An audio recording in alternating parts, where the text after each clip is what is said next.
Our today's guest is Ikigai, the Japanese secret to a long and happy life.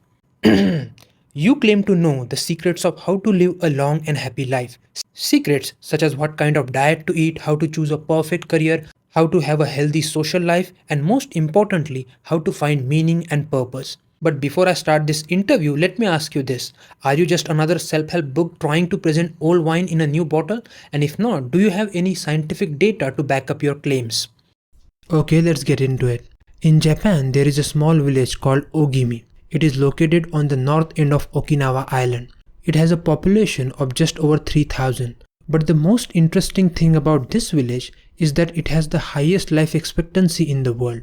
That is why it has earned the nickname, the Village of Longevity. But what are the reasons behind it? More on that later. Did you know that there are 5 geographical regions around the world where people live the longest? Scientists call these regions blue zones. They hold the secrets to living a long, healthy and happy life. Here is the list of those places. Number 5, Ikaria Island from Greece. One of every 3 inhabitants of this island near the coast of Turkey is over 90 years old. The local secret seems to be a lifestyle that dates back to 500 BCE. Number 4, the Nicoya Peninsula from Costa Rica. Here local remains remarkably active after 90. Many of the region's older residents have no problem getting up at 5:30 in the morning to work in the fields. Number 3, Loma Linda, California. Residents of Loma Linda live on average 10 years longer than the rest of the United States. Number 2, Sardinia, Italy. Specifically the provinces of Nuoro and Ogliastra. And guess who is at number 1? Okinawa Island, Japan, where that Ogimi village, the village of longevity, is located. It is the place where we researched for years to find answers related to longevity, happiness, and living a fulfilling life. On the island of Okinawa, there are 24.55 people over the age of 100 for every 1 lakh inhabitants, far more than the global average. At first, researchers thought the reason behind it could be climate, natural food and so on, but a few more secrets were yet to be revealed. So we decided to go study the secrets of the Japanese centenarians in person. Centenarian means a person who is 100 years old or older. After a year of preliminary research, we arrived in the village where residents speak an ancient dialect and practice an animist religion that features long-haired forest spirit called Bunagaya. We had our cameras and recording devices and so on. As soon as we arrived, we could sense the incredible friendliness of its residents, who laughed and joked incessantly amid lush green hills fed by crystalline waters. As we conducted our interviews with the eldest residents of the town, we realized that something far more powerful than just these natural resources was at work. An uncommon joy flows through its inhabitants and guides them through the long and pleasurable journey of their lives. We came up with a lot of factors that contribute to their longevity, such as the very special tea they drink, fruits they eat, their social life, exercises, finding purpose, the mysterious Ikigai, their unique diet, and most importantly, the way they think about work-life balance.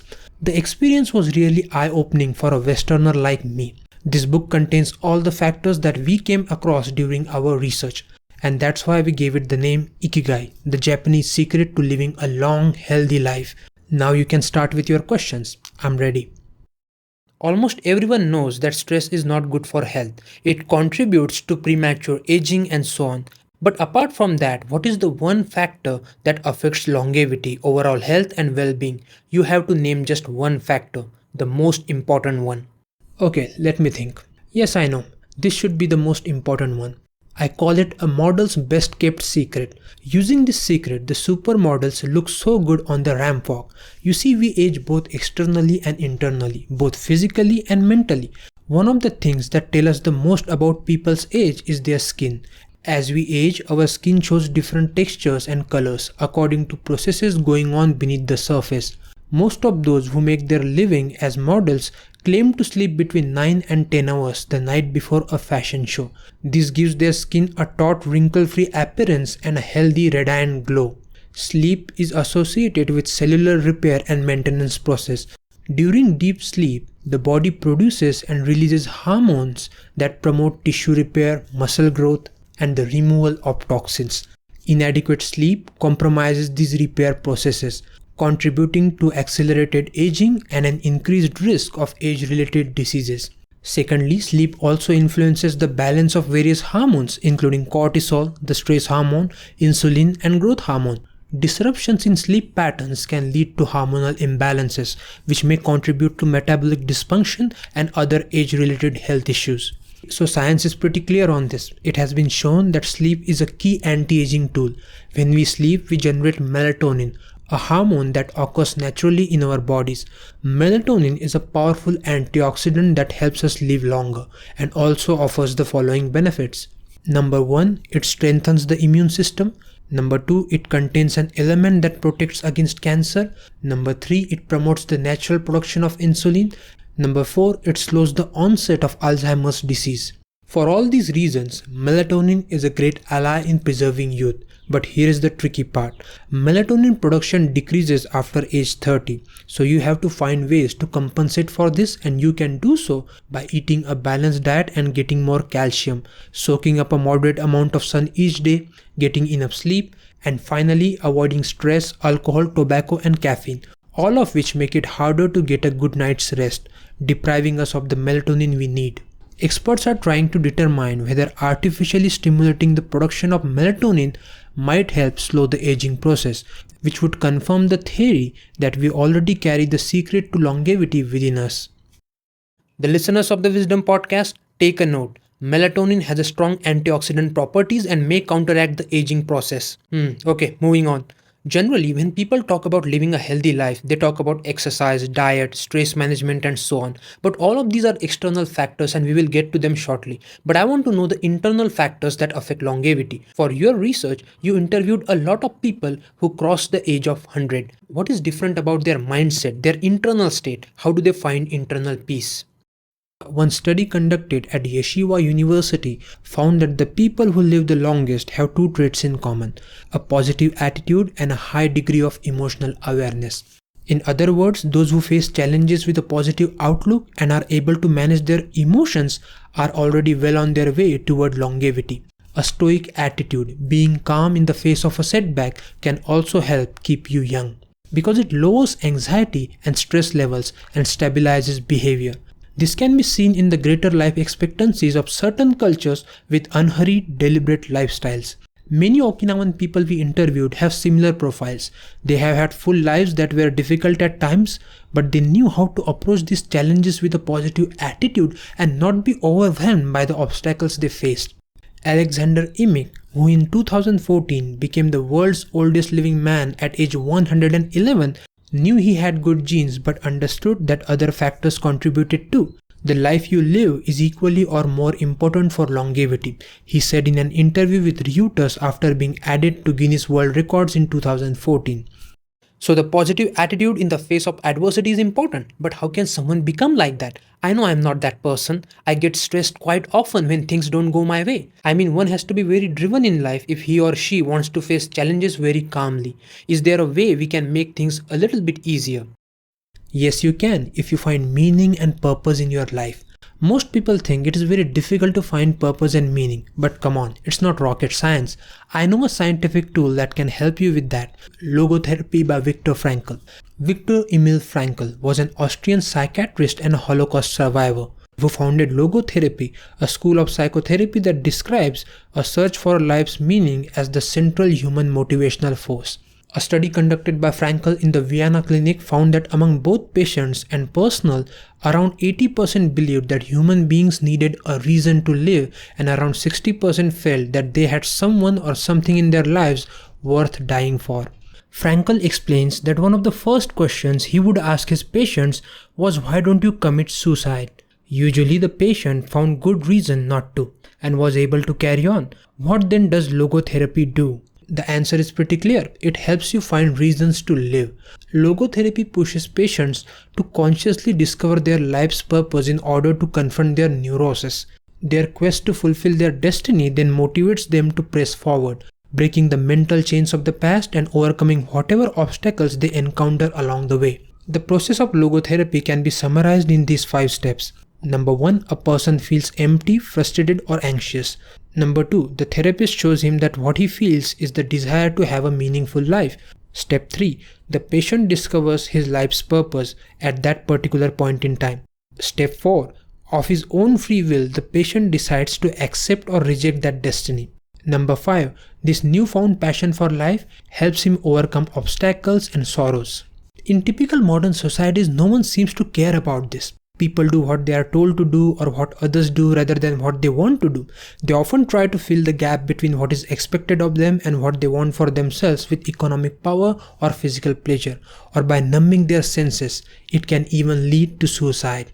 So the German philosopher Friedrich Nietzsche was right when he said, "He who has a why to live for can bear almost anyhow." What I took from this is that if you want to stay motivated no matter what, if you want to face challenges bravely, you must have a purpose. You must know why you are doing what you do, and you must be able to find meaning in what you do. Now that we are talking about work, here is my next question on the same. People these days are experiencing more and more work-related stress. So here is my question. What do the longest living people think about work? What's their perspective on work-life balance? Is it different than the rest of us? How do they manage work-related stress? In our research, we found out that the people who live longer and describe themselves as happy and satisfied with their lives experience the state of flow more often. American psychologist Mihai Csikszentmihalyi recognized and named the psychological concept of flow, a highly focused mental state conducive to productivity. In his book Flow, The Psychology of Optimal Experience, he explains, flow is the state in which people are so involved in an activity that nothing else seems to matter. The experience itself is so enjoyable that people will do it even at greater cost for the sheer sake of doing it. This psychological phenomenon is not limited to creative professionals who require higher doses of concentration that promote flow. Most athletes, chess players, and engineers also spend much of their time on activities that bring them to this state. Now the tricky part is the flow state can only be achieved if you enjoy the activity you are doing, if you love what you do. But the reality is, most people hate their jobs. That is why most people never experience the state of flow at work. And to make up for it, to find relaxation, they turn to activities that offer immediate pleasures, like eating too much, abusing drugs or alcohol, or stuffing themselves with chocolate in front of the TV. I'm not implying that you go all ballistic and resign from the job you don't like. All I'm saying is this: if your work does not provide you with the state of flow, you can find it in activities that you enjoy doing, activities that you have enjoyed since you were a kid. Use your free time for that instead of going for the activities that provide immediate pleasure.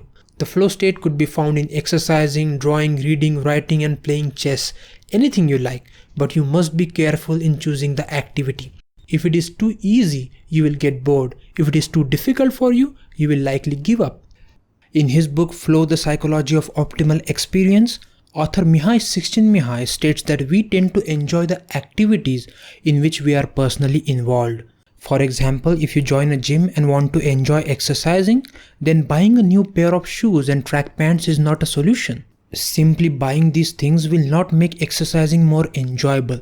But if you slowly invest yourself in the process by slowly improving your exercising techniques day by day, you will start enjoying it. You just have to keep challenging yourself and pay attention to how you improve daily. Here are the 7 conditions for achieving flow, according to researcher Owen Schaffer of DePaul University. The 7 requirements for achieving flow are: knowing what to do, choose a difficult task but not too difficult. Number 2, knowing how to do it. Number 3, knowing how well you are doing it. Number 4, knowing where to go, have a clear and concrete objective. Number 5, perceiving significant challenges. That activity must be somewhat challenging. Number 6, perceiving significant skills. Number 7, being free from distractions. That is non-negotiable. You can see these 7 requirements on your screen. Most people are exhausted after work because they multitask, either because they think it is productive or because sometimes the nature of their work demands it. We often think that combining tasks will save us time, but the scientific evidence shows that it has the opposite effect. Even those who claim to be good at multitasking are not very productive. In fact, they are some of the very least productive people. Our brains can take in millions of bits of information, but can only actually process a few dozen per second. When we say we are multitasking, what we are really doing is switching back and forth between tasks very quickly. Unfortunately, we are not computers adept at parallel processing. and so we end up spending all our energy alternating between tasks instead of focusing on doing one of them well. So if you want to achieve the state of flow and don't want to feel tired after work, avoid multitasking. Take a note, listeners of the Wisdom Podcast. Find flow in the activities you enjoy and avoid multitasking. Now, before we move on to discuss the miracle diet of the people who live above the age of 100, here is a quick question. When you were interviewing the residents of Okinawa who lived above the age of 100, what did you notice was different about them in terms of health? Medical studies of people who live above the age of 100 from Okinawa and other so-called blue zones, the geographic regions where people live the longest, provide a number of interesting facts about these extraordinary human beings. Number 1, not only do they live much longer than the rest of the world's population, they also suffer from fewer chronic illnesses such as cancer and heart disease. Inflammatory disorders are also less common. Number 2, they enjoy enviable levels of vitality and health that would be unthinkable for people of advanced age elsewhere. Number 3, their blood tests reveal fewer free radicals, which are responsible for cellular aging. That's the case because they drink tea and eat until their stomachs are only 80% full. Number 4, women experience more moderate symptoms during menopause, and both men and women maintain higher levels of sexual hormones until much later in life. And finally, number 5, the rate of dementia is well below the global average. Now the interesting part, the diet. Roughly 1 lakh years ago, hunter-gatherer bands of sapiens roamed throughout the forest in search of food. They ate termites, picked berries, dug for roots, stalked rabbits and hunted bison. For breakfast, they ate berries and mushrooms. For lunch, they had fruits, snails and turtles, and for dinner, rabbit steak and wild onions. So in short, they got their nutrients from a variety of food sources. Then the agricultural revolution occurred. Since we became farmers, that variety in diet slowly and steadily vanished. After the agricultural revolution, our farmer ancestors became dependent on a very limited and unbalanced diet. They cultivated very few crops, and so most of the calories feeding an agricultural population came from high carbonated crops such as wheat, potatoes and rice. These crops lack some of the essential vitamins, minerals and other nutrients we need. Centuries after centuries, we have carried that same diet forward. Even today, with all our advanced technologies, more than 90% of the calories that feed humanity come from the handful of plants that our ancestors domesticated between 9000 and 3000 BCE. Wheat, rice, corn, potatoes, millet and barley. No noteworthy plants or animals have been domesticated in the last 2000 years. Our cuisine still resembles the cuisine of ancient farmers, which lacks variety and nutrients. If you look at the modern day hunter-gatherer societies that still exist today, like the Akta people of the Philippines, Bushmen of Kalahari Desert and Hadzabe of Tanzania, you would notice that their diet is way better than most of us. For example, Hadzabe people of Tanzania eat an amazing variety of almost 600 plants and animal species.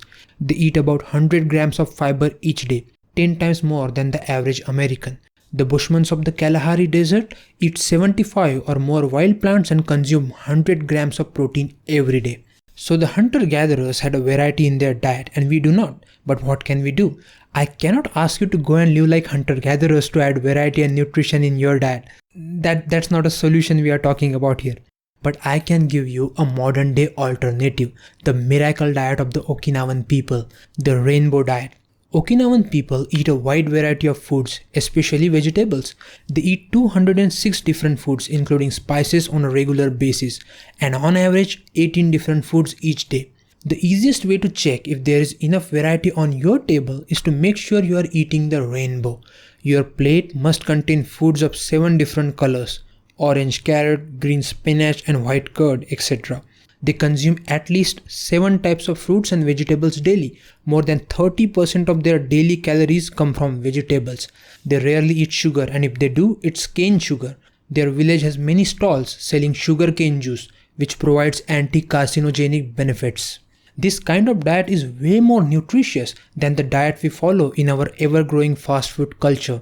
In addition to these basic dietary principles, Okinawans eat fish an average of 3 times per week, and we found 15 natural antioxidants in their diet. You can see the list on your screen. They are tofu, miso, tuna, carrots, goya means bitter melon, kombu, sea kelp, cabbage, nori, onion, soy sprouts, hechima, which is a cucumber like gourd, boiled soybeans, sweet potato, peppers, and finally sanpin cha, means jasmine tea. Okinawans drink an average of 3 cups of sanpin cha every day. It is a mix of green tea and jasmine flowers. It has numerous health benefits. It reduces the risk of heart attack, strengthens the immune system, and lowers your stress levels and cholesterol levels. So that was what they eat, but how much to eat is just as important. In Japanese culture, there is a concept called harahachi brew. It is an ancient practice mentioned in the 12th century book on Zen Buddhism, Zazen Yojunki. According to it, you must eat two-thirds as much as you want to. Buddhism recognized the benefits of limiting calorie intake more than 9 centuries ago. Eating less than one might want is common among all Buddhist temples in the East. To make it simpler, eat until you are 80% full. The idea is to still be a little bit hungry when you finish. Right. I think that is why portion size seems to be much smaller in Japan than in the West or in the rest of the world. In Japan, food is not served as appetizers, main courses, and desserts. Instead, they serve food at once on small plates, one with rice, another with vegetables, a bowl of miso soup, and something to snack on. Serving food in many small plates is an intelligent trick to help you avoid eating too much, and it also adds that much needed variety to your diet. But my question is, can eating less help you live longer? Yes, it can definitely work. The key is to consume more foods with a high nutritional value while avoiding those that add more calories but offer very little to no nutritional value. For instance, fast food has a lot of calories but has a very little nutritional value. Look, the logic behind the calorie restriction is very simple. If the body regularly consumes too many calories, it gets lethargic and starts to wear down because it has to spend a lot of energy on digestion alone. Another benefit of calorie restriction is that it reduces the levels of IGF-1 in the body. IGF-1 is a protein that plays a significant role in the aging process. It seems that one of the reasons humans and animals age is an excess of this protein in their blood. Research is still ongoing on whether calorie restriction will extend your lifespan or not, but data increasingly indicates that moderate calorie restriction with adequate nutrition can protect you against obesity, type 2 diabetes, inflammation, hypertension, and cardiovascular diseases. Good point. Take a note. Another option could be to practice fasting at least 2 days a week. It is widely practiced in my country, India. Fasting helps cleanse the digestive system and allows it to rest. All you have to do is consume less than 500 calories on the day of the fast. In my country, India, people usually do it for religious purposes, but you can choose any 2 days of the week. Anyway, would you like to add something more to the diet? Yes, we talked about what they eat and how much they eat, but we missed one important aspect of the diet, the quality of food. Now that the variety is addressed, let us talk about the quality, which is also deteriorating continuously in our modern societies.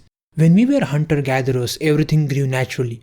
But since the agricultural revolution, we have started to manipulate the way plants grow and the way domesticated animals get nutrition. If animals live in a natural habitat, they stay healthy and their meat stays nutritious. But nowadays in slaughterhouses, animals are being treated inhumanely. They are crammed inside in small chambers and are constantly injected with chemicals and fed with antibiotics. All of this interferes with their natural growth, makes them ill, and the quality and nutrition of their meat goes down significantly. And guess what? Then some companies claim that they let animals live and grow naturally and charge their customers a lot of money. It is ironic. We are being asked to pay more to let animals and vegetables grow naturally. If you go to any supermarket, you will notice that organic and naturally grown food is the most expensive. On the island of Okinawa, people have a good solution for this. Most of them grow vegetables in their small backyard garden. Apart from economic benefits like getting fresh vegetables and fruits at affordable cost, gardening provides a number of health benefits such as reducing stress, giving you mental and physical exercise, and providing fresh air. In Okinawa, the most common habit among people is that they get up in the morning and just walk through their small vegetable garden. You get the morning sunlight and the fresh vegetables. What more do you need from life? So the diet part is over. There is one other factor that affects human health more than anyone can imagine. And it really bothers me that no one really talks about it. Loneliness is a hidden killer and one of the largest health concerns that we face. Researchers have found that loneliness puts individuals at greater risk of cognitive decline and dementia, and that it is associated with an increased risk of high blood pressure and heart disease. So, while you were conducting research on the island of Okinawa, did you notice something different about their social life? Absolutely. Oh, I'm really glad that you brought this up. On the island of Okinawa, people rarely feel lonely because it is a very tightly knit community. They celebrate everything together, even little things. Music, song, and dance are essential parts of their daily life. Locals have a strong sense of yuimaru, means the spirit of cooperation. They recognize the connection between people. They help each other with everything from work in the fields to building houses and municipal projects. Our friend Miyagi, who ate dinner with us on our last night in the town, told us that he was building a new home with the help of all his friends and that we could stay there the next time. You see, good friends are the best medicine for confiding worries over a good chat, sharing stories that brighten your day, getting advice, having fun, dreaming. In other words, living. I agree 1000%. So, moving on. According to your research on Okinawan people, does exercising play a significant role in slowing the aging process? What kind of exercises do they do? Do they go to gym a lot? Studies from the blue zones suggest that people who live the longest are not the ones who do the most exercise, but rather the ones who move the most. Your metabolism slows down by 90% after 30 minutes of sitting, and after 2 hours, good cholesterol drops by 20%. Just getting up for 5 minutes is going to get things going on. These things are so simple that they are almost stupid. When we visited Ogimi, the village of longevity, we discovered that even people over 80 and 90 years old are still highly active. They don't stay at home looking out the window or reading the newspaper. Ogimi's residents walk a lot, do karaoke with neighbors, get up early in the morning, and as soon as they had breakfast or even before, head outside to weed their gardens. They don't go to the gym or exercise intensely, but they almost never stop moving in the course of their daily routines.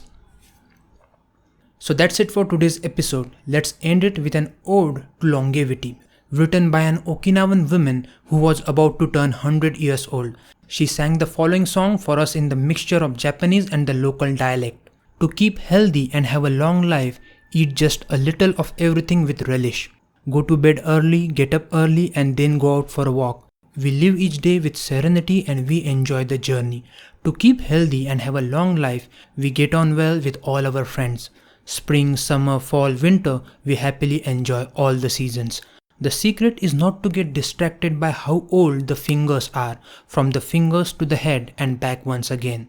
If you keep moving with your fingers working, 100 years will come to you. So that's it. For now, use your fingers to browse through all the episodes of the Wisdom Podcast. On this podcast, I ask questions to the world's greatest books on business, entrepreneurship, and personal growth. And the books answer my questions. They really do. So on this podcast, you get to experience the magic of books that speak. And you know what? I can invite the dead people on this podcast because their wisdom survives in the form of books. You can suggest any book that you want us to invite on this podcast. On this podcast, intellectuals and curious individuals who are on a journey to become successful come to get answers to the most important questions on entrepreneurship, business, and personal growth. See you in the next episode of the Wisdom Podcast. I thank all the wise listeners of the Wisdom Podcast for tuning in. Have a great life ahead.